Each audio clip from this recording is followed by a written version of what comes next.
Well, check it out, y'all. We got what you need. We're all living in apartments, condos, vans. Well, dude, even you can have a studio in a box.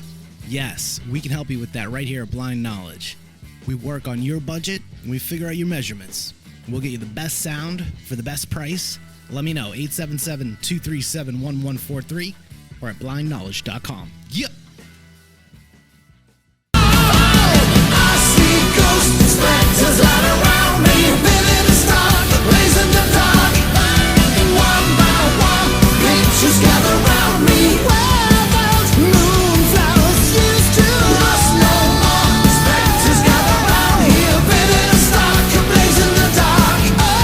Night by night, stare into the black where moonflowers used to grow. Welcome back to Paranormal, the New Normal. I'm your host, Jeremy, as you know, and it seems like it's been a long time since I just done a regular interview on the show, and glad to be back with you all for this. And I'm especially excited about tonight's show because I have kind of a celebrity almost in the way of podcast / radio hosting. So happy to have him on. Let's welcome Bob Lement, host of Static Radio for 20 plus years now. Yeah. Hey, how's it going? Thanks for having me. Oh, my pleasure, Bob. How you doing tonight? Pretty good. I got a little bit of a cold, so you get a little bit of the more stuffy nose kind of talk tonight here, but we'll get through it all here. We shall. And well, first things first. Let me ask you, I ask this question of all my guests first. Sure. Usually I ask what brought you into the paranormal world, but I guess I'll ask for you, what started your interest in the paranormal, supernatural, spiritual world? Oh boy, that's okay. Well, probably go way back. I've always kind of had an interest from when I was a kid about stuff like that and whatnot, and I've always, been watching all the shows and really probably over the last, maybe 10 or so years, it really has ramped up quite a bit. I mean, they might as well call the Travel Channel the Paranormal Channel for all they put on there anymore. You don't travel as much as they, maybe go through other realms or something. So yeah, I love all that kind of stuff and used to read about it when I was younger and always interested in kind of that kind of thing going on. And just over time have dibbled and dabbled, as it were, in going places that are haunted and so forth. But the funny thing is, every time I do stuff like that, nothing ever happens. Everybody's like, oh, this is like the most haunted house in the area or something. Like, I live in St. Louis, Missouri, and Alton, Illinois is just across the river. And it is a very haunted town, and they all highlight that, especially around Halloween and so forth. But I've been over there to the McPike Mansion, which has been featured on several of these shows, if you've ever seen it. And I've heard of that. Yeah, and I've been inside McPike Mansion and so forth, and nothing happened. Some lady brushed against my leg while I was in the basement. That was about the extent of my happenings in the McPike Mansion. But the weird thing is, I've had a couple things happen that are in places that weren't supposed to be haunted. I mean, they weren't even talked about. And so it's just kind of interesting how things happen when you're not expecting them, I suppose. Exactly. I mean, that's the way life goes. I mean, if exactly. everything happened when we expected it, what would be the fun in life? Where would be the entertainment? That's true. What would the fun be in all that? Take it, for instance, tonight. I was on my way home from work, and my car decided to have alternator issues right in the middle of a busy road, and luckily I got to the side. But so literally, it's got home like an hour and a half, hour 15 minutes ago. So fun times. But oh yeah, life is never. Your car never breaks down on the side of the road; it always breaks down in the middle of it. Yeah, that's the way life goes, though. It's never what you expect. It's only what just happened. It's fate. You can't escape it, really. But, well, the next question I ask every guest is, what are some paranormal experiences you've had? Well, I had no one that would be truly classifiable, and I have another one that I'm still, the jury's out. But I'll start with the latest one was in September of this year. I was traveling and I was in Columbia, Missouri, if you're familiar, and I was staying at the Holiday Inn there, which is not known for being haunted, at least not as a as a thing. And I was there for an event of some sort, and I was going to bed. I was laying in bed, trying to get to sleep because I had to get up in the morning to do some stuff. And I swear somebody burped in my ear, like really loud, like somebody was just like hanging their head over me, over my ear, right? Like on the side of the bed, and just belched like Barney from The Simpsons in my ear. And I popped up, eyes were closed trying to go to sleep. I wasn't sleeping yet.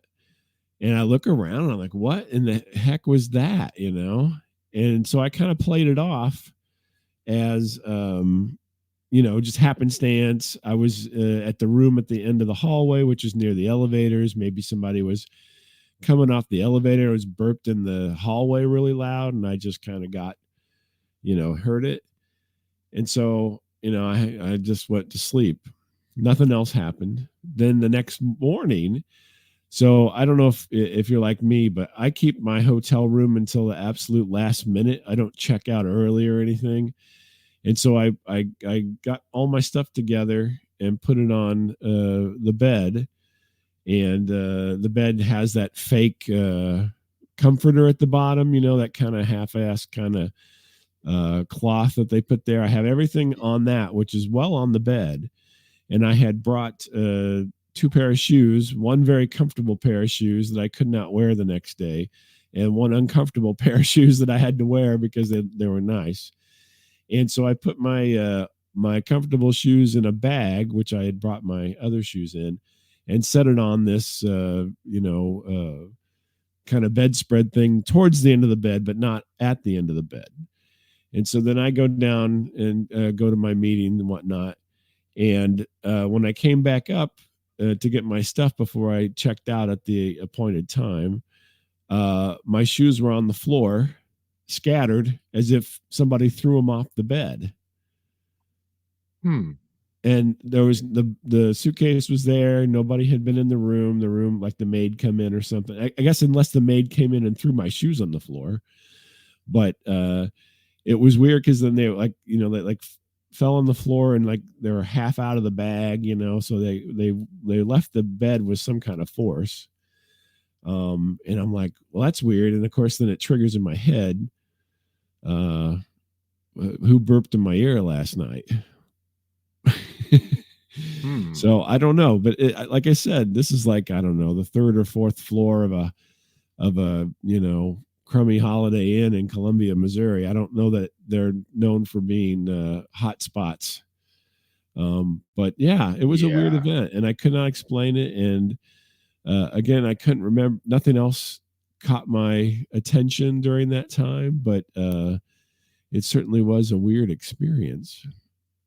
Yeah, I mean, that sounds very strange. I mean, now I've had, I travel quite a bit, and I've had maids walk in on me because they don't knock or something and I don't have the chain on or what have you. And I've had other people who got the wrong key come into the room, but none of that happened here. And that's all obviously very explainable. So I guess unless somebody came in and just threw my shoes on the floor, which I have never had happen. Maybe that's the new trend. I don't know. Going in and throwing people's stuff around. Interesting. And I mean, we all know spirits like to play jokes sometimes or just be general nuisances. So having Maybe one burp in your face. I mean, well, it kind of throwing the shoes on the floor kind of goes with the burp in your in your ear. It seems kind of like the kind of the same style there, if you ask me. maybe it was a Barney who just was a drunk That's right. who died, Hey, hold who on. died in the hotel. Yeah, he came up from the bar. He's having a few, have a few spirits down at the bar. Came up, decided to say hello to me. Exactly. I mean, who knows? It's in this world that is 100% possible in my mind. I mean, I that do ghosts burp and fart? That is the question I'm going to be asking everybody from now on. That's right. I would say this is the first, the burping is the first instance I can think of. Farting, there's a lot of people who smell something and no one ever admits to it, so there must be ghost farts, because there's either that or a lot of people are lying. So that happens a lot. It's either that or the dog, right? So exactly, it's got to be the dog, man. Come on. I mean, my dogs. That's the one reason I love my dogs. I can blame it on them. Exactly. Well, now you got a new outlet there. You can say it's a ghost fart. Well, in my house, that could be possible as well. So, yeah, I guess so. A little less believable, but it could be possible. But I think it has to be. Yeah, I mean, I guess, do ghost farts smell like brimstone? That would be the question. I think that'd be more demons. I don't know. We're treading in unknown territory here. Yeah, so there you go. But waters. this could be a whole new Travel Channel show. Ghost farts. Exactly. Ooh, I'm surprised Jack Osborne's not hosting that one. That's right. How come all ghosts smell like Ozzy when they fart? I don't know, Jack. I don't know, Jack. I don't believe in ghost farts, Jack. All right, your Ozzy is so much better than mine. Well, the cold helps, I think, a little bit. Most likely, yes. So, because we like to speculate here on this show, I'm kind of dying to hear the second experience that you can't classify just yet. So now this one, so the hotel situation was, it's just unexplainable, and I don't have any kind of corroboration or anything like that for that one. It was just me, and who knows, maybe I just enjoy dreaming about people burping in my ear or something. I don't know. It's some kind of weird thing I got going on, apparently. But no, this other one actually. So back in 2019, my house burnt down, and yeah, it was tough. And so we were, me and my family, we were not, we didn't have a place to live, so we lived in a hotel for about a month, and that's, you can't live in a hotel for a long time. It's not, I wouldn't recommend it. It sounds cool, not very cool to do that. And so then anyway, we ended up getting a rental house. And this rental house, while they were rebuilding our house, it was like a your average suburban kind of house with 3 bedrooms and a dining room, kind of a situation, and nothing interesting about it in the least. You know what I mean? It looks like it's like in a neighborhood where all the houses are like style 1 through 5, and everybody just picked out a style, and had a house built. And so we, after about a month in the hotel, we finally get this rental, and we move in with nothing. So we don't have anything because everything is gone. And my wife, God bless her, had it so as the day we took the possession of the keys to this rental, Amazon dropped off bed frames and mattresses, mattress in a box and all that kind of stuff. And so that everybody would have a place to sleep that night. So we had no furniture or anything. So the weird thing is, and if you've ever, I don't know if you live in a cul-de-sac neighborhood or anything like that, but the neighbors always, are nosy and what have you. So when we first got there, while we were waiting for Amazon to show up, the nosy neighbors were over talking to us and, asking us what's going on and whatnot. And so I met the neighbors first off, and I don't know, I'm not after your house burns down and everything, you're not super neighborly. I would imagine. So, one of the neighbors was kind of like a used car salesman kind of guy, and so that was not what I wanted to deal with on the day. So anyway, everything gets there. We get the mattresses and the beds, and then basically I spent most of the day into the evening setting up all this, furniture so that we have a place to sleep. I just happened to sleep on the floor. And so we get it all done and whatnot. And we go to bed exhausted, from the day and whatnot. And I wake up at like 3:00 in the morning, and the house was not furnished, but it had blinds, right? So there wasn't like curtains or anything. It was like the mini blinds or what have you. And I wake up and I look, and there's like a person standing, it looks like in the window, like a shadow of a person. Ooh, interesting. Yeah. And just like standing there, like staring in the window. And I'm so exhausted. I look at it and I'm like, trying to process what's going on. And in my head, I'm like, oh my gosh, that creepy used car salesman is trying to stare in our window. Right? Because it was on his side. So that would have been his house on that side. And so I'm like, oh my gosh, and I'm like, but I'm so wasted from all this experience and so forth that I just went back to sleep. I didn't wake up my wife or anything. And I just laid back down and conked out. Well, the next morning, we get up and they're getting about business, now we got to have some, figure out where we're going to sit during the day. We've got a place to sleep now. We got to, get the next piece of furniture. And my son comes up to me, and he's like, Dad, a shadow walked through my door and tried to grab my leg. Where's there and watch the TV on that one? And so he saw this shadow thing in his room, and it was really, really weird.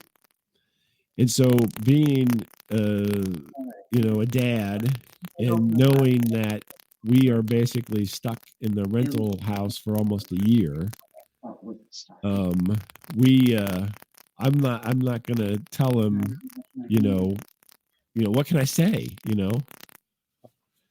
What can I tell the kid? He's a teenager. He stayed up. We had gotten him an iPad in the month at the hotel to have stuff to do and games to play. He stayed up late, and the shadow tried to grab his leg. And so I'm like, oh, I'm sure you're just tired, even though I had seen the same thing, I'm assuming, in our room that same evening. And so I go, oh, you're just tired. Don't worry about it, because we're not going anywhere. We got nowhere else to go. You're paying. When your house burns down, I don't know if you realize that you still got to pay for your house. They don't tell you, oh, don't bother paying us anymore until your house gets fixed. And then, we have to pay for a rental until we get reimbursed from insurance. So, money's tight, and there's nowhere to go. So then I'm like, just tell me if it happens again. I'm sure it was nothing. You're just tired. In the meantime, I'm in my head, I'm just freaking out because I saw this thing. I just didn't realize what it was and so forth. So then a couple nights go by, everything's cool. And then he tells me about a week or so later, hey, I saw that thing walking through the kitchen last night. And it walked through the kitchen and went out into the garage. And again, just went through the door, didn't open the door or anything, just went through. And again, I'm placating him. At this point, he's seen it, I've seen it. No, my wife has not seen it, and I have not divulged to my wife that I had seen anything. Right. So she's just like, oh, he's just, stressed or whatever. So we have to live there for a good part of a year. And as time goes on, he doesn't really see it anymore, but we end up getting a dog about a month or so into the stay. And then the basement of this house was not finished, and there's nothing down there except for the furnace and the hot water heater, right? And so we would take the dog down there and throw a tennis ball around. Well, the dog would not go into one corner of the basement. No matter how, if the tennis ball would roll over there and stop, wouldn't go into that corner. And then we would hear things in the basement like making noise, which of course could have been, pipes or whatever. But there's literally nothing down there except for, the household usual stuff, furnace and hot water heater. But we stayed there for almost a whole year at that point and never had any other encounters. But early on, we definitely had some kind of shadow figure that was kind of moving around inside the house. My wife heard noises in the basement. We heard noises, but then we never did encounter it again. The interesting thing about the house was that the person who was there before us only stayed a year, and then after we vacated, they sold the house, and the person only lived there for a year, and they vacated. And I don't even know who owns it at this point, but it seems like it went through a lot of hands. But yeah, it was just a weird situation with this kind of late 90s, early 2000s cul-de-sac style house that has a thing living in it. Interesting. And I mean, well, first thing I just want to mention real fast is your microphone seems to be a little staticky. Oh, is it? Hold on a second. I'm sorry. Yeah, it's okay. Let me change something here real quick. Thanks for mentioning it though, because then it'll. Oh yeah, I'd rather catch it now before the episode goes on for an hour, and then it's mic for a second, and then I'm gonna switch it back on and see if it's better. Okay. Well, I mean, right now it's definitely better. There's no static at all right now. So, but yeah, shadow person. That's I love the idea of shadow. Still staticky. Perfect. You're crystal clear. Okay. Yeah. Sorry about that. But I love. That's all good. I love the idea of shadow people because I mean, we don't really know what they are. There's a lot of theories for what shadow people are, but I mean, the house I live in, there's been shadow people seen as well. Oh, really? By multiple people, but I mean, well, one shadow person really. But I mean, are they just the deceased? Is it in my theory? My theory personally is that they're part of the evolution of a spirit. Okay. Because I think when we pass, it's the same as when we're alive. We go through evolutions, and we change our form and shape basically as we become a more advanced spirit, depending how long we're stuck on this plane. But that's my theory personally. I mean, I've also heard that they come from other dimensions, that they're ultra terrestrial. Mm-hmm. I've heard that they are ultra terrestrial, but they don't know they're here. They're just reflections of a dimension and weak points in that barrier. I guess the best way to explain it. So I mean, I don't know. What do you think shadow people are? Like, I like to ask everybody this at some point. That's a good question. So I would have said in the past, prior to this experience, I probably would have said, probably similar things. At this point, though, I mean, we seemed to cohabitate. It was almost like those first week or so that we were there. It was just kind of checking us out, Mm-hmm. And then once I guess we were just there, right? And then after a while, it seemed to have its own existence separate. And then, I mean, maybe it came around and we just obviously didn't know it. I mean, you can't, when you're sleeping. So, but, I never saw it during the day. It was never seen during the day. It was only seen at night. But during the day, there would be noises and so forth downstairs. that were not explainable, given the fact that, I mean, it's literally an empty basement. It's not like there's, stuff down there that could fall over or, anything like that. It was just empty space. And, so I think we just kind of coexisted. It's almost as if, I don't know if you were, kind of like if you have a stray cat comes around and kind of checks you out, and then once it thinks you're okay, if you're there regularly, it just leaves you alone and kind of does its business and lives its life. Yeah. I think it was kind of like that.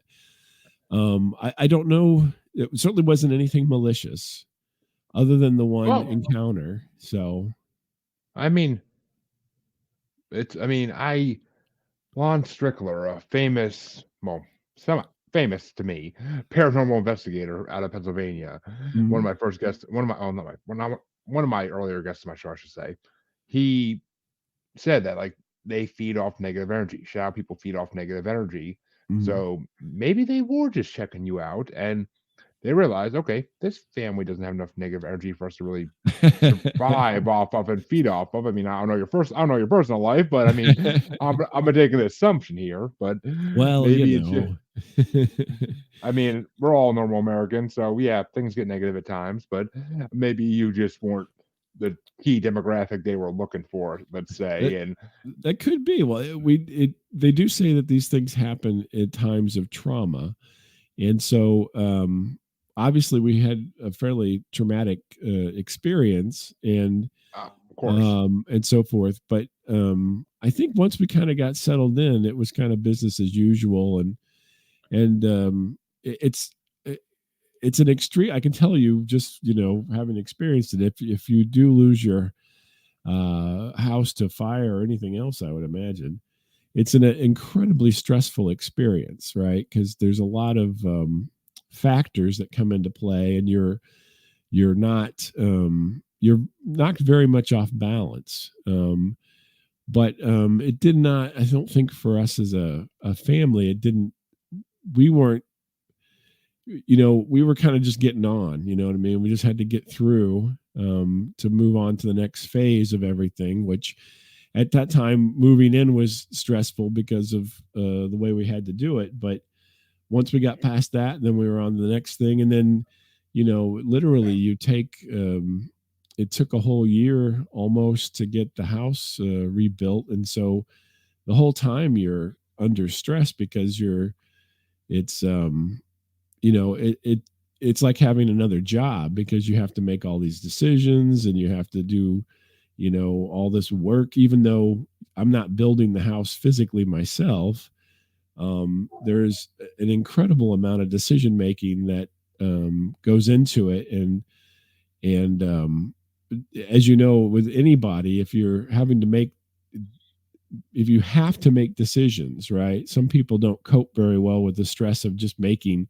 They can't even choose if they go to one of those Coca-Cola multi-machines where you can choose from anything, they can't even figure out what the hell they want. So can you imagine the stress of having to come up with answers about rebuilding a house after, basically everything is gone. But I think overall we kind of got through most of that, and it wasn't a severely negative environment. And you still have to go to work, you still have to pay for things and so forth. But so maybe we weren't that interesting. Maybe once they kind of saw us and everything, they're like, yeah, these people are kind of boring. Yeah, I mean, you definitely weren't. I mean, I'm sure you weren't no Gallagher's or anything else. Any other sitcom family that would be perfect for these type of creatures. So, yeah, I'm not typically not a drama king kind of a person. So, yeah, I mean, I kind of pretty laid back, and everything's cool with me. But it is weird, and the other thing that I know from just my own research is that there's a couple of different variants of the shadow person. And so mine was just literally like a silhouette kind of a situation. Yep. But there are ones that have the hat, cowboy hat, or some Hatman. hat man, yeah, or some other kind of hat. And typically, it seems like from what I've read about that and so forth, is that they seem to be a little more malicious than just your run of the mill, silhouetted kind of a situation. And again, I don't know. I mean, it could have been a woman. I don't know. I didn't notice any shadow boobs or anything, but who knows? Shadow boobs. I love it. I freaking love it. There wasn't a lot of jumping up and down or jogging or anything during any of my experiences. So Well, I mean, who knows? That's the great thing about the paranormal is we can just say, who knows? And it's literally the best answer we're going to come up with. So, I mean, but doesn't that it's aggravating because we at this point, don't you think we should have at least some answers? I mean, it's been long enough, hasn't it? I think the problem well, is that we haven't had the repeatability of certain things. So there's no haunted location that's like Old Faithful, is there? That like yeah. every hour on Oh, the hour something happens? okay. I mean, what's the name of it? Trans Allegheny Mental Institution, Mhm. Asylum, whatever it's called. I mean, you pretty much are guaranteed that if you go there anytime, there's gonna be some kind of haunting. Yeah, Guaranteed. but not Guaranteed. the same thing every time. You know what I'm saying? So like, Uh, but there's it, just a lot. it, There's a pattern of the same situation. So I mean, the biggest problem is why we can't figure this stuff out is nobody in the government believes that either they don't believe it's real, most of it, or the more likely scenario, they're covering it all up for some reason or another. well, but my question would be why? What is the usefulness of that?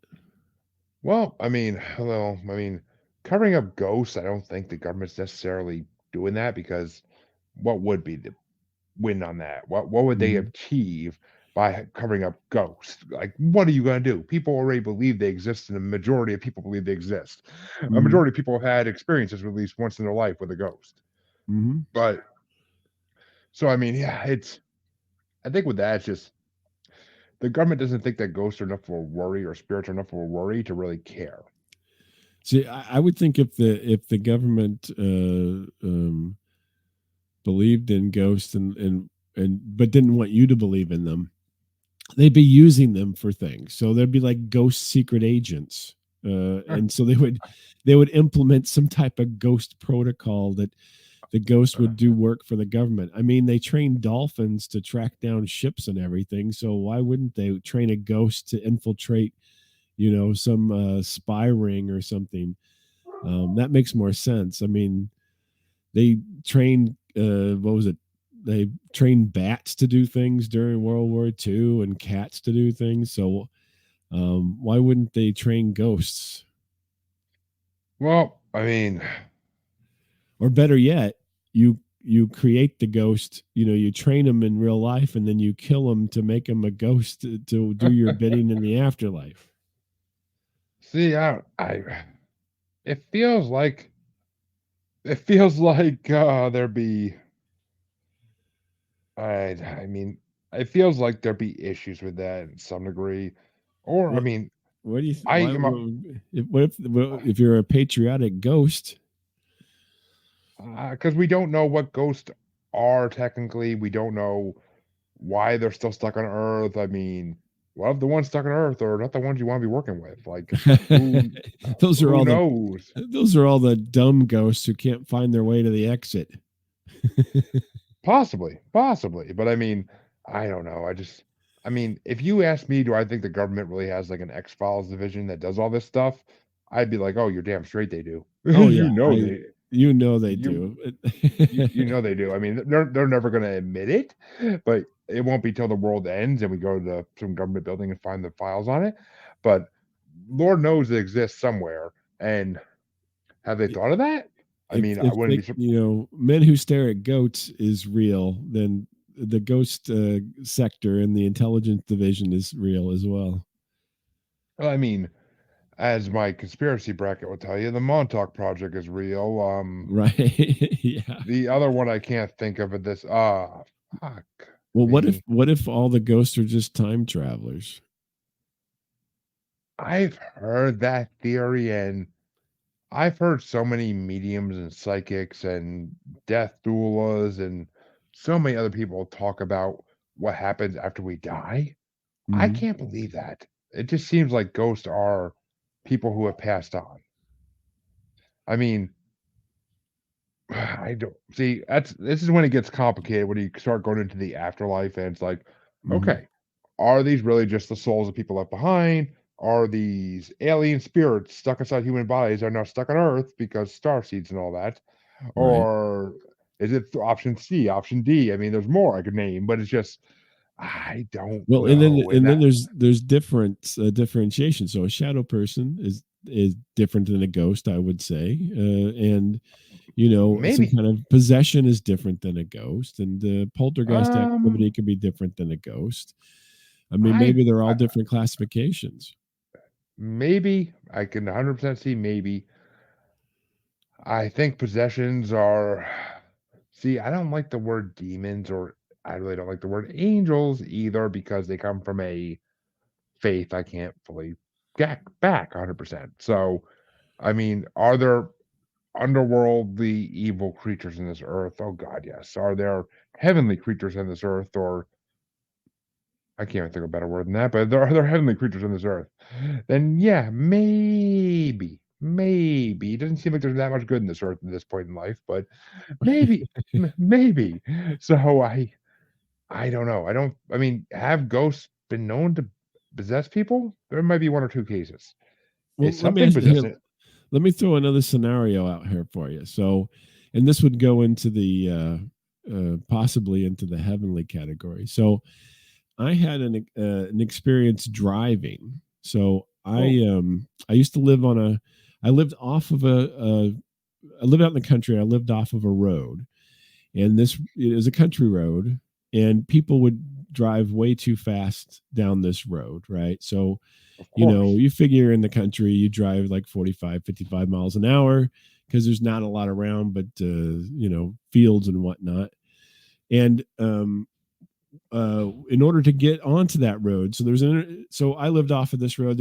I would go to this intersection to get onto the road, and and at that intersection, I mean, there's probably at least while I was living there for the time I was living there, at least 4 or 5 accidents that um, I witnessed right happen because people come flying over this hill and there's an intersection and people are pulling out and then bam, they hit each other. So, I mean, this is well known, and you'd be sitting, and all of a sudden you'd hear cars crash, and you'd look up, and sure enough, that intersection there was cars crashed, right?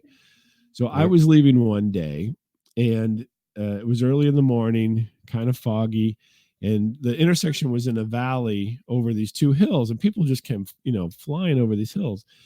And so I look, you can look one way, nothing's coming, and then I start to turn, and people were like barreling down this road, and somehow 3 cars, my car and 2 other cars, right at that intersection, all passed each other.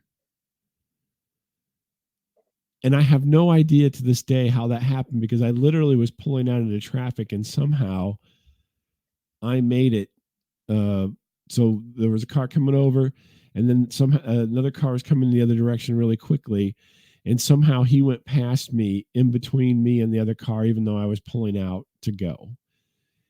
And I just kept driving, and I kept looking around, and I was like, how in the world did this happen? Because we were pretty much in two lane, it's not like really a 2-lane road, it's a country road, so there's not like big lane dividers or anything like that. But I have no clue how I missed not being one of the statistics for that corner. And I can't, I can't explain it. And I just went on to work then that morning and thank my lucky stars that I wasn't basically smashed together between these other 2 cars.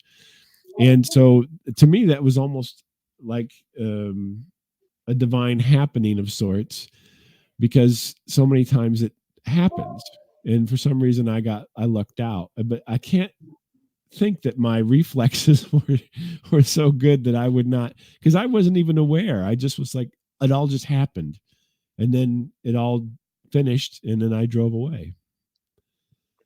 See, So it's weird. my take on that tale is that I don't think it's a guardian angel type situation. I think it's more just fate. You were not fated to have something happen to you on that day. Oh, okay. Well, that's good. I mean, I am a huge believer in fate. I mean, I've been questioning that lately a lot, but I'm typically a huge believer in fate, that what happens to us is supposed to happen to us. I mean, the event of my life for the last You don't 5 think you have months, any control over your destiny then?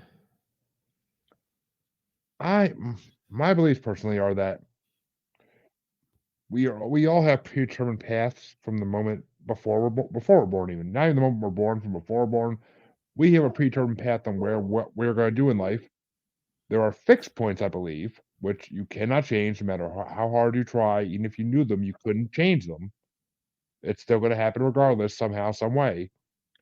But I think everything in between those fixed points is changeable, but it's not going to change the fixed points.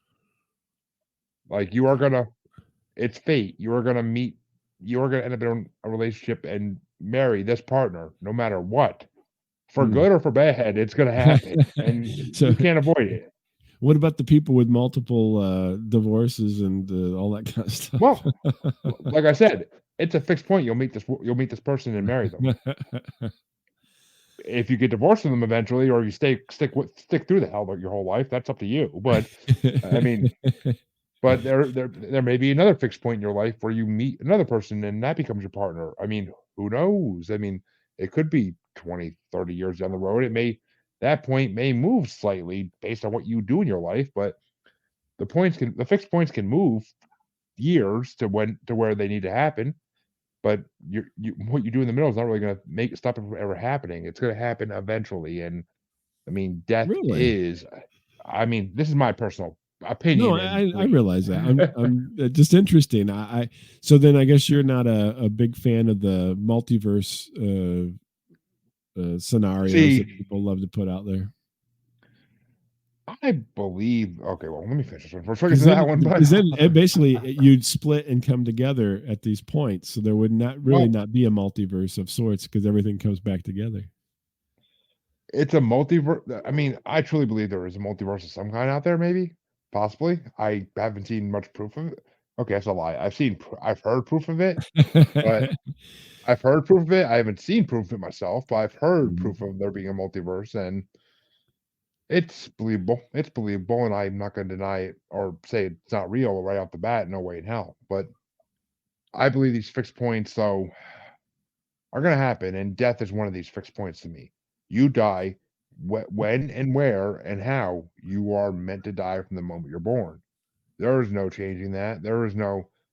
So yeah, I mean, yeah, you have heart issues. The fixed points, would they be in every timeline, or the timelines come back together? How's that work? I mean, I personally don't think that the timelines in different universes have really started to intertwine yet. I think we are still too naive for that to happen. I think the human race is too naive for that to happen yet. We're too young. We may think, oh, we've been around for thousands of years. Yeah, great. You know how long the universe has been around? A lot longer. Yeah. So I mean, it's just I say this all the time in the show, but I don't know fully, and I'm probably never gonna know in my lifetime these answers. It's pretty much a guarantee in my mind. Exactly. We're just speculating. Then the other question is what makes a branch? So that's always my problem with the multiverse is what makes a branch, right? So if you're going to have this, let's say there really is a multiverse, then how does it branch? Because there's so many decisions. Like I gave you the example with the car. So me surviving, unscathed for that seemed to be a miracle to me. But is there an infinite number of branches that would be off of that moment, because I could have gotten hit, I could have gotten killed, I could have gotten, different Oh, pieces of the car could have broke. There could have been a deer that ran out in there and got hit. I mean, well, at what point does it stop branching? I mean, you could have run over an ant and then that made another branch. Where it boggles the mind to think how much branching can happen at any moment tell me in about anybody's it. life. Tell me about it. Sitting here right now, I'm freaking. Oh my god! But I mean, And then that's for everybody. I well, mean, you're talking quintillions upon quintillions of branches every moment. well, put it this way. Put it this way.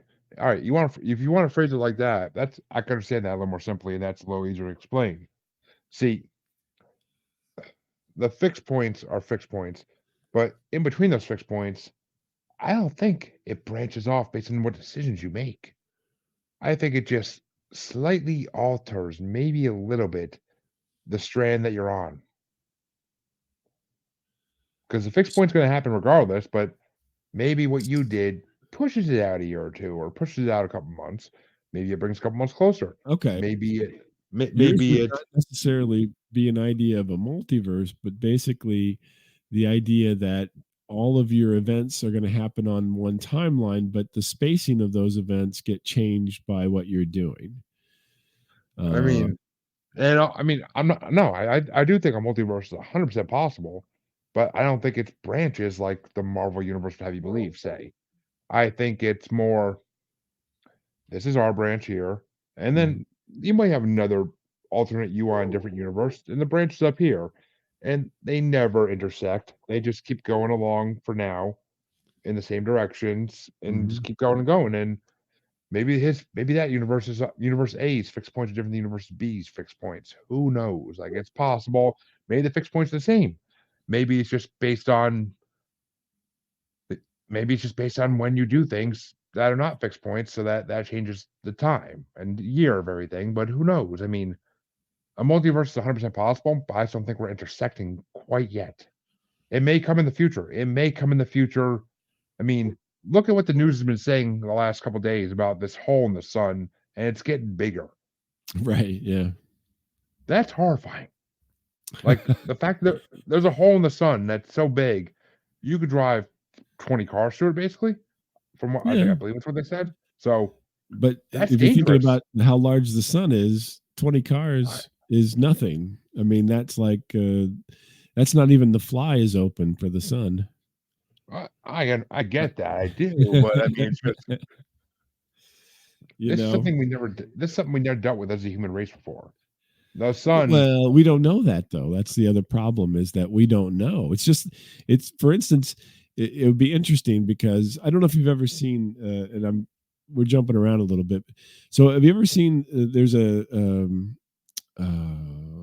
thing with people's vision, right? So for instance, we all have our vision, and you can test to see how your rods and cones are doing in your vision, right? And most people have all their rods and cones are functioning, so you're getting a pretty accurate view of what we know as reality. But people who have lose parts of their vision, right, they're not seeing holes in their they're not seeing holes in front of them, right, like black spots or dark spots or emptiness. Their brain makes the picture whole whether or not they actually have the equipment to make a whole picture. And so I would say, because we're not, even though everybody loves to say, we're, seeing is believing or what have you, we're multisensory animals. And so even though it may be in front of us, our brain may not process that information. And so, we're getting back to a little bit with ghosts and shadow people and so forth. So maybe they're always there. It's just our brain doesn't allow us to perceive them at certain points, and only at certain points when the criteria is the way is right, can you actually perceive it. And so that would explain the randomness of the paranormal sometimes, in the sense that, you know, it's not happening at the exact same moment in the exact same place at the exact same time, because maybe our perception won't allow that, because we're not in those conditions all the time, because of environment, or because of like you said, the hole in the sun or whatever. Things just happen at certain times, and we get to perceive that. So that could be the case. Or one of my favorite things about paranormal is, I say, if you ever work with Photoshop and you work in layers to create images or something, I think the world is full of layers, and sometimes those layers are more visible than other times. And again, the reasoning behind that is something that we just don't know, because it may all be moving constantly. And so at certain times, you know, the veil is thin, and at certain times the veil is thick, and so you can't see through the veil. And that would account for a lot of the randomness of it as people do it. Another interesting thing about that would be time is not linear. Time is happening always. So what you're sitting at your place, I'm sitting at my place, and everything that happened here ever is happening right now. And sometimes you can perceive what was here. So, you know, I live in a more rural location. So it was a field. It was a field. There was deer. Now there's a house. Now there's people. And it all happens at the same time. But because you're on your layer, you don't get to perceive the other layers, even though there's an infinite amount of layers there. I don't know. Those are just some thoughts to throw out. Well, I just have one question right now. Is there smoke coming out of my head? Because it feels like my brain just went into overload, like trying to put all that together and come up with an answer. No. I love it. Out I love these ideas questions. for things. I just like you, I want to know what, you know, why these things tick. And my mind goes through all these kind of thoughts to how these can be explained. You know, there's a and this is another weird. So gets into the layers thing, but so you and I are both on the internet right now, and chances are we are connected via Wi-Fi, and Wi-Fi is all around us, right? The radio signals that make up the Wi-Fi signals are all around us, and they can actually use those to know where you're at inside your house, right? Because you are dense, and other parts of your house are not as dense. And the signals go through you slower than they go through the walls, let's say. And so if you have the equipment, you can, in essence, see who's where inside your house just because you have a Wi-Fi router. Yes. But that is that's the same similar thing what I'm talking about with ghosts. So maybe we're all here at the same time, but we just don't have the equipment to see what's right in front of us. That's where it gets into ESP and psychics and everything, because apparently they have more equipment. See, all right. I call what you just described basically the inception theory, that all these realities are just on top of each other, like a badly designed city, and basically, yes, I mean that is basically what the interdimensional theory is, that there's all these other dimensions that we can never even hypothesize, think about at this point. Right, either right above us, right below us, not exactly, but similar. They're all on the same wavelength, basically. And we can't see through the wavelength because we have not developed that ability yet, or we're never meant to. Maybe we're not creatures that are meant to do that. Maybe they are creatures in other dimensions can do that, like possibly shadow people. But at the end of the day, we are either can't do that yet, or some of us can. I mean, I've met astral projectionists and lucid dreamers. They travel to other dimensions in their dreams, and it's all vivid as could be. And they told me stories about it, and Some are good, some are bad. Yeah, that's to be expected. Yin and yang, all that good stuff. Mhm. But so, I mean, are there dimensions or other dimensions around us? Yes, 100%. Fucking yes, 100 fucking percent. Where are they around us? No fucking clue.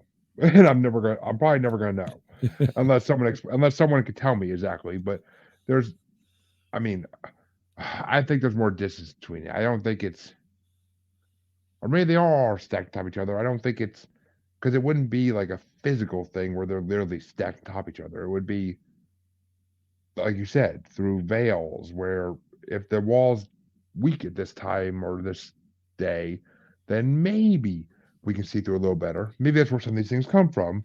Mhm. But the bottom line, the underlying question to it all is, well, the underlying statement to it all is, no fucking clue. I mean, Well, but simply put, the other, there's science now behind the fact that gravity is different in different parts of the world, right? So there's areas of the Earth where the gravitational pull is different than other places on the Earth. yep, And so again, that kind of just fits into this whole scheme of things where, we love to simplify our world and think that it's all the same everywhere, but the reality is that it's not. And so that's where all these things kind of come into play, is that it could be that these places are different in some regards. Maybe there's another we have gravity, we have radio waves, we have this and that. Maybe there's something else that encapsulates the world in different ways, and is in different, for lack of a better word, thicknesses. And so then that's where we get things, but then it also can shift. The Earth magnetic poles shift and so forth, and then that changes things that happen on the Earth. So, I mean, I think as a species, we always want to try to make it simple. You know what I mean? So that it's always makes easy sense to anybody, but the realities are that it can't be that simple, and it has to be so many different gradients of difference that we can't fathom it. I always say we have a scale issue as a being. It doesn't matter what we're talking about, but whenever things get to a certain scale, most people just can't understand it. So, politicians love to say they spent $1 million on this project, right? And get everybody all riled up. But when you're thinking about the government's budget, literally $1 million is what falls out of your pocket during the day, and you don't even miss it. And so we have a problem with scale, thinking about those things. And so I think a lot of times any kind of problem that we encounter, like this whole problem of different timelines or different layers and so forth, is we have a scale problem because we can't really wrap our heads around the scale of what we're dealing with. So you mentioned the hole in the sun, right? All the planets that we know of in our solar system can fit inside the sun and still have a lot of room left over. And so that becomes a scale issue because it's so large that we can't hardly fathom it being that large. And we have, gas giant planets that are huge, and they fit inside the sun without any, it's like the unlimited suitcase or something. And so we always have run into these scale problems. I think the paranormal, it gets down to being a scale problem. And so we have to, we can't imagine the scale. Because if you think about everyone who's ever lived, if they die and now they're in this other realm, right? How many people is that? The funny thing is, I think there's still more people alive now than there have been everybody who's died, which again is another scale problem. I don't know about that actually. Well, no, it wouldn't be, but I'm just saying that we're increasing as a population, and so I guess I gotta look it up real quick. But again, they don't even know because everybody just takes a stab, right? Because And then again, we have no idea. and think about how many unknown deaths there were over time. Right? Yeah. I mean, it's So I mean, well, it's a scale. this way. It becomes a scale issue. put it this way, you could be correct, but all I can say is, yeah, of course, all those planets can fit in the sun because they'd all be burnt to a crisp as soon as they went into it. And there, Well, folks. no, I'm talking about volume. I get it, but there, folks, is your dad joke of the day. Yeah, but, that's a good one. I like it. But I mean, all right. Well, you know what? Okay. If Just my suitcase was a toaster oven, everything would fit in it. Well, folks, to move past this topic for a second, because I mean, my mind is literally trying to put all this together still. It's been one. No. I find this fascinating, and you bring up a lot of good points. You really do. But we're talking about space here, and my biggest problem is we're not talking about the topic in space that needs to be talked about. And I'm curious what everybody thinks about this. What's your theory on extraterrestrials? Oh boy, yeah, I got some in my picture here. If you see off to one side there, I got some extraterrestrials by their spaceship there. Oh, okay. Yeah, that's a picture from the museum in Roswell from the Roswell incident. So, hey, I got a story about that. Get out of town. Really? So, yeah. So I do. So I think that it is a foregone conclusion that there are extraterrestrials, right? I believe so, but what not they everybody are does. and have they been here and so forth is up for grabs. But again, it's a scale thing. There has to be, right? Because we can't fathom how big all the universes are. And if you have an infinite number of universes and an infinite number of variables, then you have to have something else that's alive. I mean, having just us in all creation is impossibility, right? Seems that way. Yeah. So now, are there alien craft visiting the Earth and so forth? And that becomes another question. And I think that it's gotten obfuscated, I guess we'll use that word, because the government wants to hide certain things. And so I think they've used it as a cover, right? So they're like, they want alien craft, but they don't want alien craft, and they want you to confuse it so that way you're confusing the stealth bomber with an alien craft, or whatever the new bomber is with an alien craft. But I think that if there has to be at least one other thing, then there's got to be many because of the scale, and they have to be spread across the spectrum from being Neanderthals or less to being super advanced and traveling around and checking things out, because that's just, you have to have the spectrum because you've got an infinite number of possibilities. And I think even if we just take ourselves for an example, if we had the means to do that, we would be doing it, right? You can't tell me if I said, Jeremy, I'm going to grant you the wish of interstellar travel, right? And get me the fuck out of here is what I'd say. That's right. The first thing you're going to do is, let me go see the neighborhood, right? Because that's just what we do. We always do that, right? Kids get a bike. The next thing you know, your mom's mad at you because you rode, to a whole nother neighborhood, right? That's just the nature of us as a being. And I'm assuming that's the nature of all things that attain a certain level, right? And so then I think that's true. And I think that the government loves to obfuscate all that because it loves to hide things, in confusion. And if you look at any type of political process or governmental process, the first thing that seems to happen is they introduce confusion to whatever's happening, right? Because as soon as you confuse people, they don't move forward on that topic anymore, right? They start spinning their wheels and fighting amongst themselves, and I'm right, you're wrong, and the same things happen to the paranormal as well.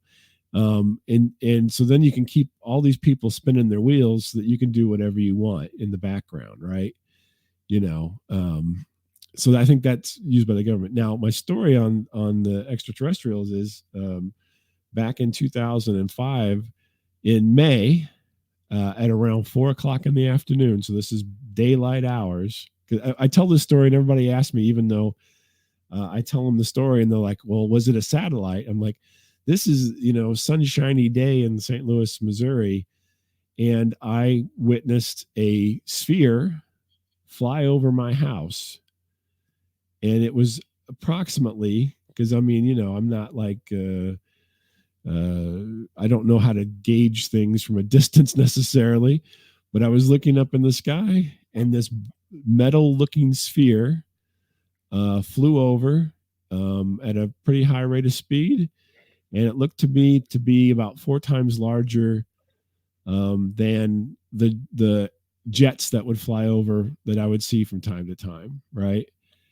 And it went from I caught it with the corner of my eye in the southeast, and it went to the northwest, and I saw it for maybe 20, 25 seconds, and it went from horizon to horizon.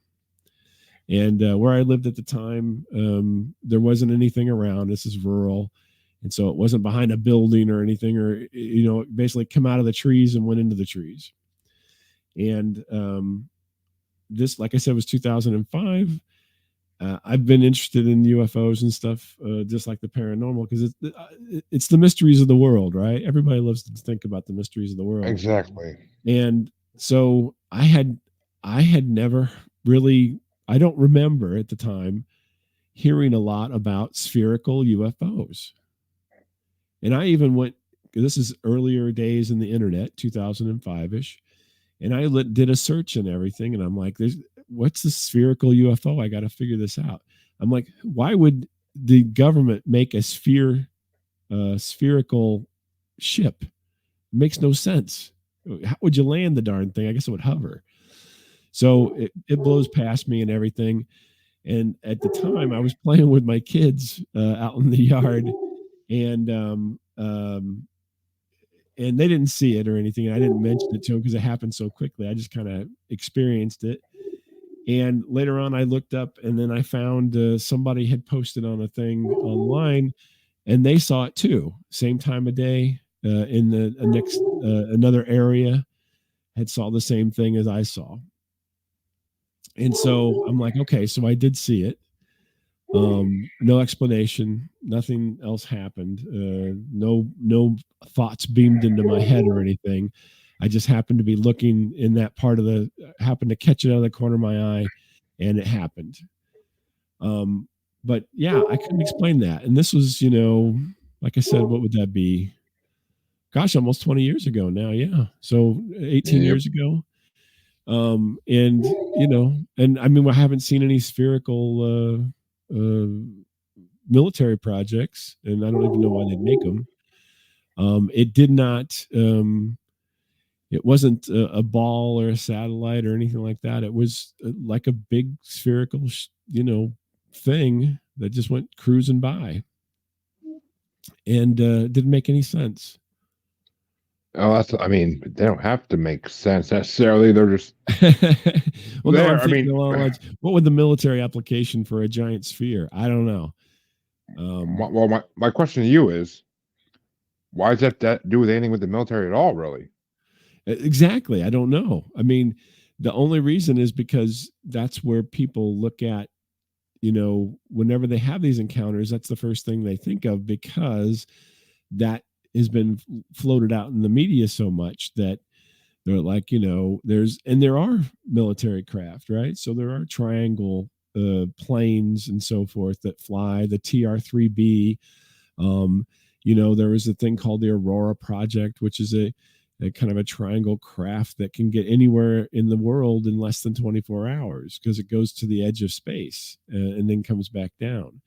And I mean, you can read about all these things, but I've never read about anything that was a ball. Ball? I've heard of you. I've heard of ball-shaped UFOs before, but I mean, in 2005 or even now, I've heard of them back in the 60s, 70s. I mean, well, all right. Well, let me. Where to even start? But let me ask you this: have you heard of the Valiant Thor? oh yeah, Valiant Thor. Yeah, I mean, the guy who was helping the government. There's a picture. he worked. Yep, he Yeah. worked with Eisenhower and the DoD at the time. Yeah. And I mean, see, that's the thing. I mean, it's just I believe extraterrestrials have been involved in this planet since either before humans were created, and yes, I said created, or before either that, or I believe they've been here shortly after.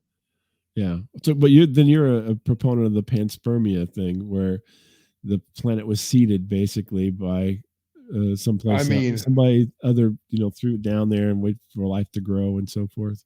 I don't know about that. I see. I mean, as much as I like to believe that Big Mouth is right and a hormone monster created this planet, I have to believe. I mean, whether we were created by extraterrestrials or we were we evolved into what we are now with lesser intelligence, and extraterrestrials then came in and gave us a little bit of a boost. I don't know which really makes more sense or which really happened, of course, because I wasn't alive back then. But to me, extraterrestrials had to have some hand in our creation or our development. Because think about it. We see these creatures called angels that fly down from the sky. Mm-hmm. In all our religious texts, there's mentions of these creatures. Angels are most likely extraterrestrials. Maybe demons are too. I don't know. Mm-hmm. We don't say they crawl out of the earth. We say they just appear. So I am kind of a believer in the whole Palladian and reptilian and the fact that all these different species of aliens had something to do with our upgrades in the early caveman years of ours. So I mean, I feel like it had. Are you on the benevolent bandwagons where they're all benevolent and they just want the best for us? No. There is not. There's yin and yang. There's balance. There's good and evil. Every aspect of life. Why wouldn't there be with extraterrestrials?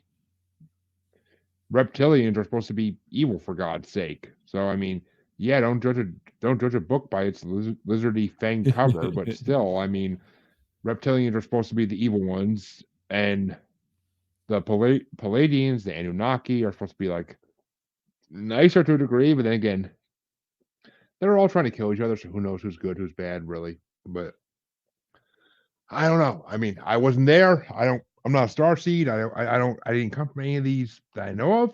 I don't speak to any of them that I know of. Well, that I know of. But I may be speaking to one of them in a disguise. Who the hell knows? I podcast with a lot of people in this world, so I know my own shows, so who knows? But I don't know. I mean, is Hillary Clinton a reptilian? Maybe. Maybe. Is Joe Biden? Maybe. Well, Joe Biden a reptilian or just a slow old man? Either is possible. If there's good and evil, then where? I mean, they always are like, well, then why haven't they taken us over? Or, you know what I mean? If there's because we haven't evolved to the point where they want to. I know, but just like a kid who's, outside playing with bugs, he pulls the wings off flies. Or they're not evolved. Well, I mean, alien abductions play into that. What you just said. I mean, but it's all hidden. It's not in the open. It's not. Why would they? Or well, okay, I have a two-part to that answer to that. One, why the hell would they do it in the open where, you know, 2 or 3 aliens on a ship is no match for 100 or 1,000 angry humans with torches? And Well, technology wise, that may not be an issue.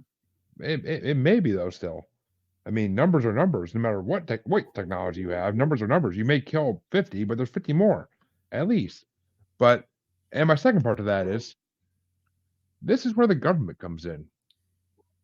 What if,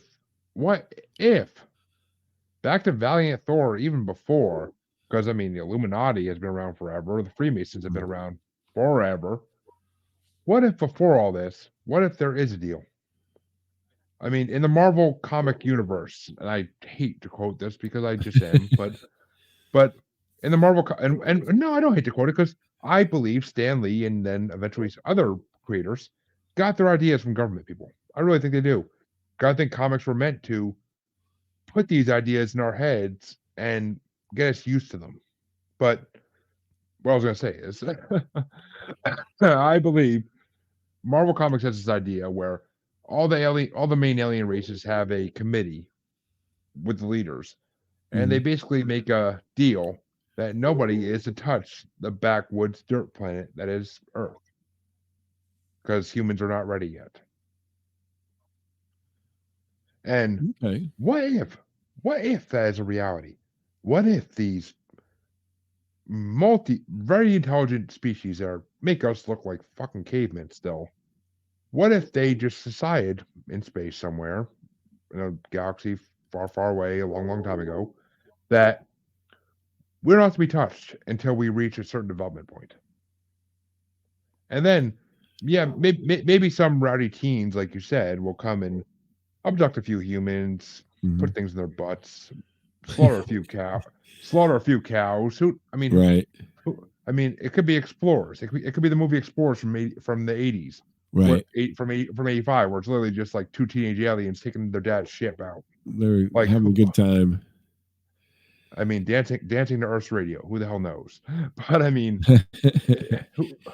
who really knows? I mean, that's the thing. Like, because extraterrestrials, the only things I do know for 100%, even if I can't confirm them factually, is that extraterrestrials exist. There's not a doubt in my mind.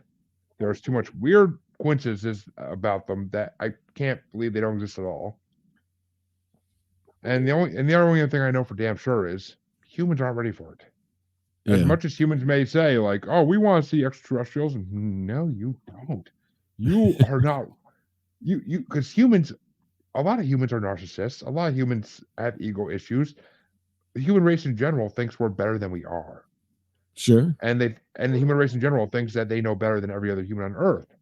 Well, Yeah. wait till these super intelligent creatures come down that make us look like we're all freaking special.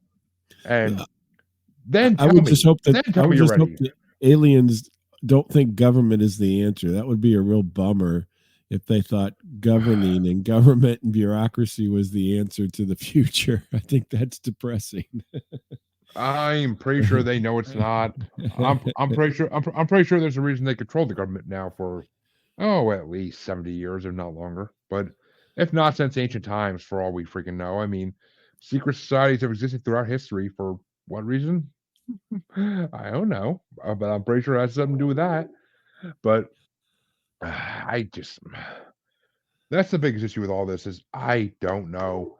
But we're not gonna I think what you did say makes a lot of sense in the fact that maybe we are getting visited, but we're so far off the beaten path that these are just the people who are out joyriding or and it's not in any kind of numbers, you know what I mean? So it'd be like well, see, I wouldn't say that because that's where my own UFO experience comes into play.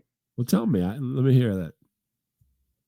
My listeners may have heard this before a long time ago. I haven't told it in a while, but my wife is originally from the Bridgewater Triangle area of Massachusetts. Oh, yeah. And we were walking into the house one night when it got in the evening, when it was dark out. We were outside with the kids doing something, s'mores or who the hell knows. But something outside with the kids, and we were walking in, and my son says to me, he's like, "Why are those stars moving?" And I'm like looking down, and I'm like, "What the hell's wrong with you? Stars don't move." And I look up, and I'm like, "Ew!" And literally 8 to 10, I believe it was years ago now, but 8 to 10 star-looking objects moving, so my eye can see it in the same direction in formation. They Interesting. look like an elongated triangle, basically. But so, and I mean, stars can't move as the naked eye can see. So wasn't no damn stars, and no 8 satellites, 10 satellites are in a formation like that, just floating around the Earth. No, no, no, no. So I mean, I don't think we're. I mean, aliens, I truly believe, travel through dimensions. They don't travel through space and time as we know it. They travel through dimensions, and that's how they get here so fast. So I just think we're not to be touched by their decree, by some intergalactic council, some dupe, some take your pick of any sci-fi show and it's intergalactic council. But I mean, I just feel like the Federation. I mean, we're not meant to be touched. I think that's what it is. I think we're really. They basically say, yeah, you could one or two of you can go mess with Earth every night if you want. I don't care. Just don't let it be. Don't get seen. Don't get caught. But So I like a I you know, it's interesting, but I don't know. I think if there was, unless there was some type of governance, then I don't see how that would really stick. Exactly. But there's got to be a governance because whether it's a government like we know it, or just a whole, or just a partnership as smarter beings are most likely keep but not really fully love. I mean, there's got to be some council somewhere that says like these plants don't touch. They are still developing, and we don't touch underdeveloped plants. We wait till they're at their technological, biological like peak, and then we can then they're at the point where we can go and be like, "Hi, we've been watching you for thousands of years," and they won't freak out. They'll just be like, "Oh, wonderful! What can you teach us?" Well, but I don't know if I mean, that's they always say the freak out moment. But I mean, what, you know, did you not see how humans reacted to COVID? Yeah, but that's that's a sickness, a herd that's mentality kind of a situation. Well, what do you think's gonna happen if? What do you think's gonna happen if Independence Day, starring the great big Willie Smith himself, happened tomorrow? What the fuck do you think would happen to humans that survive it? It would be mob mentality. It would be a herd mentality. We'd be fucked. Yeah, I mean, but it depends. So, and there's no president like there was in that movie to give a good speech to get us all motivated. I'm pretty sure Joe Biden behind somewhere having a heart attack. Is our Independence Day. No, I mean, but I don't know. I think that I always try to like to think that people could handle it a little bit better, especially if it wasn't anything that was malicious. You know what I mean? I see people freak out when their favorite restaurants freaking close for a week or a month. Like, That's true. I see people freak out because there's an accident on your way to work and you have to sit there in traffic. Like people. We're so fragile. I love my listeners. Don't get me wrong. This is not about you, my listeners. This is not about my listeners. Starbucks line was so long I couldn't handle it. I love my listeners. I would hope that's not the case. But Static's back. But sorry. I'm sorry. That's okay. Adjust again. I called that right away this time to fix it. But yeah, tell me, because then otherwise I can't hear it. So yeah, I mean, well, let me put it this way. I love my listeners. You know that, listeners. Don't get mad. The human race is freaking special, dude. The human race is not meant for big events. The human race is meant to live their daily freaking day-to-day lives and maybe listen to a podcast such as this glorious podcast I'm on or the one you're on and hear different opinions that may make them question what they believe. But we are not meant on an overall scale to handle something big like an alien invasion or a zombie outbreak or Bigfoot's finally taking over the United States like they fucking should. Like, I mean, we're not meant to handle anything in a mass way. We're just, humans are nuts. I got We're nuts. another crazy idea for you. What if the paranormal and the extraterrestrial and all that stuff is just all the same thing?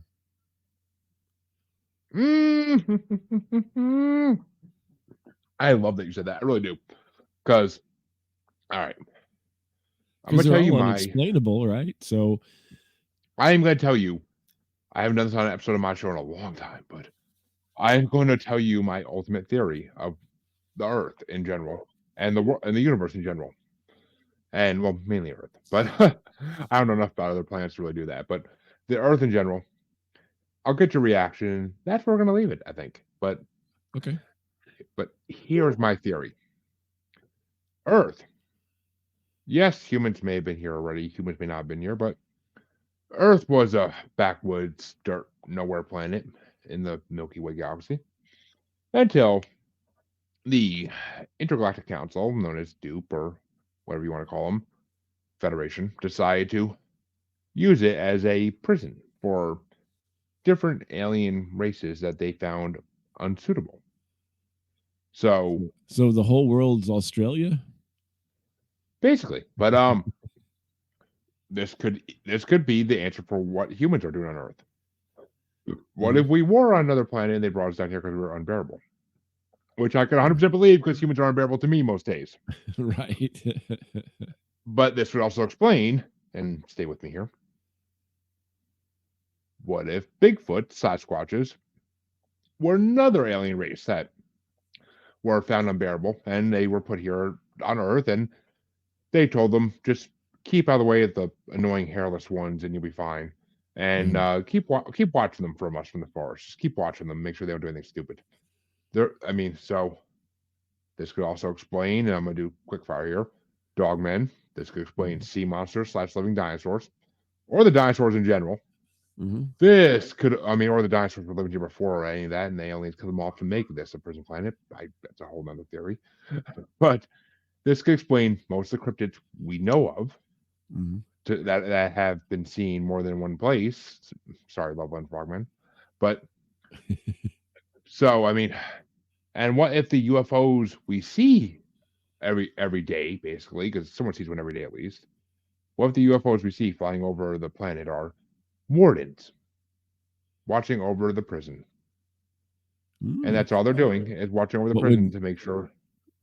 What would the abductees be then? Sick prisoners. Okay. Or just are being reprimanded, or are they being helped, or a little both? We stick thermometers at people's butts, so who the hell knows? Or they could just be, spies, they could be double agents, they could be possibly even just could be wardens having fun with prisoners like happens in prison on Earth. So who knows? Who knows? The possibilities for that are endless. But that's, and Hollow Earth plays into this, and there's a whole I really need to write this theory into a book one day. I really do, because it would be the greatest, maybe not fiction, maybe fiction book in the world. I don't know, but I can't prove it's fiction or not. So it'd be in the middle. But I don't know. I need to write this into a book. I really do. It's on my bucket list. But that's my theory. What do you think? Does this theory hold any grounds, or am I completely out of my fucking mind and be putting this No, it's. I think it's just as plausible as any theory. It certainly. It could be. There's so many unknowns around us. Any one of those things could be explained by that. I think that the problem becomes, again, it's highly unlikely that it's going to be one thing that encompasses all of it. But I do find it fascinating that, that each one of these things could be, all essentially in the same boat, because they're not as easily measurable as other things in our world. And so We have, but then you can get into the whole thing about measuring things and say that that's all Okay, well, fantasy cooked up for our benefit to make sense of the world. But well, we're from America where we can't measure things right to begin with, so I don't know why we're not metric. I learned it in school, but yeah, anyway. we're all fucked. But no, it is interesting that there's so many. It's interesting that so many of these things that are unexplainable could easily be put in any one of the categories. I mean, you could the only difference that we put on these things is when we say extraterrestrials, we say things from space. When we say ghosts, we generally say things from the past, right? And so we are a species of categorizers, and so we try to categorize them in all these things. But the reality could be it's all the same. It's just we have invented these categories in order to make it palatable for us, as opposed to what it really is. Maybe shadow people are just extraterrestrials, and that's just their form. They're shadowing. Or maybe extraterrestrials are really ghosts and they just come from the sky. And, it all kind of can fit into each one of each of the others' bins, as it were. I think it's funny you brought up Bigfoot too, because that's another one of those things where people are, oh no, that's not real and so forth. But there just seems to be so much information that makes it incredibly plausible to be real, and there's so many experiences. Before I end this, I just want to say once again in this podcast that anybody who doesn't believe in Bigfoot or Sasquatch, I swear to God, I need to question your intelligence and get you tested. But there are so many fucking sightings and proof of where they live. Look up the Olympic Project. Look up the fucking Olympic Project. The government is hiding them there. Jesus Christ. And experimenting on them probably. I don't know. Yeah. And you got footprints and all kinds of good stuff. Oh, not even the footprints. Not even the footprints. I mean, yes, there's footprints, a lot of them. But there's so much proof all through our history of Bigfoot's existing. Anybody who doesn't believe they're real, I question whether you actually did your research or if you're just speaking out your ass. Because obviously they exist. They exist. Well, I always tell people, and they don't like to hear this, but I said, if you believe in God, you have to believe in Bigfoot. You have to believe in UFOs. You have to believe in the paranormal. Thank you. I love that. That doesn't go over well, but it never does. I mean, I am not an atheist. I am agnostic. I fully believe there could be something out there. Sure. But am I going to give a name to it? No. Am I going to give a species to it? No. Am I going to assume I know what it is for even a second of the day? No. It's most likely an extraterrestrial. Most likely. But we don't freaking know if there is or not. So, am I agnostic? Yes. And I will be until I have proof that I need to believe one way or another. So, and that's... I always like the fact that Bigfoot doesn't ask me for money. But the Loch Ness Monster does. He always wants that. Well, no, but they always at church. They always ask you for money. Yeah, don't give me. We're not gonna get started on organized religion because that's a whole other topic that'll get me canceled. But Bob, it's been a fun ass hour and a half that flew by. It's been fun. We had a great conversation. I can't wait for everybody to hear it. It's already shared out across the web on Facebook, Twitter, and YouTube. So, but I can't wait for everybody to hear it in podcast form as well eventually, probably February, I'm guessing, but I could be wrong. Okay. But Bob, tell the audience first, what is Static Radio Podcast? And and where can they find it and you? Okay. So Static Radio is mostly me and my co-host Miles Tidal, and we tell stories about our lives where the tag is, the strange and humorous lives of two Midwesterners. We both live in the Midwest and always seem to encounter weird and interesting things, and we talk about them. You can find us at staticradio.com. Pretty much any of the socials, you can find us at Static Radio. And you come by, and hopefully we'll make you laugh.